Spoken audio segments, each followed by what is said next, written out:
Pope লিও আফ্রিকার বিভিন্ন স্থান পরিদর্শন এবং আশা জাগানোর আহ্বানের মধ্য দিয়ে তার সফর শেষ করলেন।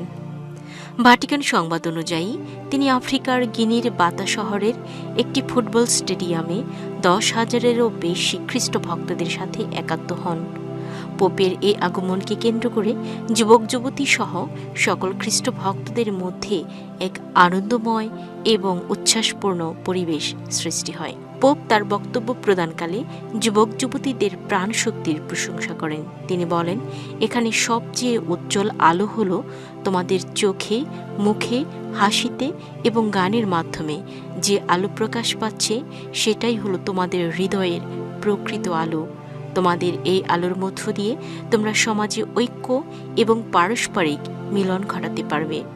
এছাড়া পোপ বাতা শহরের একটি কারাগার পরিদর্শন করেন, যেখানে তিনি বন্দীদের সহানুভূতি এবং আশার বার্তা প্রদান করেন।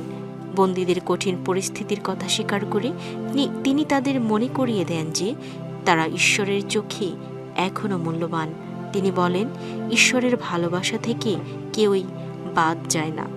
আমাদের প্রত্যেককেই আমাদের নিজস্ব গল্প, ভুল এবং কষ্টসহ সমস্ত কিছুই প্রভুর চোখে মূল্যবান। এছাড়া তিনি আফ্রিকার Mongomo basilica of the Immaculate Conception গির্জায় পবিত্র খ্রিস্টজাগ উৎসর্গ করেন। সেখানে তিনি তার উপদেশ বাণীতে ওই দেশের প্রাকৃতিক সম্পদ এবং ন্যায়সঙ্গত উন্নয়নের প্রয়োজনীয়তা নিয়ে আলোচনা করেন। তিনি উল্লেখ করেন যে নিরক্ষীয় গিনিতে প্রাকৃতিক সম্পদের বিশাল ভাণ্ডার রয়েছে, তবে এসব সম্পদের সুফল যেন দেশের সব মানুষের মধ্যে সমভাবে পৌঁছায়। তিনি খ্রিস্ট ভক্তদের আহ্বান জানান যেন তারা একসঙ্গে কাজ করে এই আশীর্বাদগুলোর ন্যায়ভিত্তিকভাবে ভাগ করার নিশ্চিত প্রদান করেন।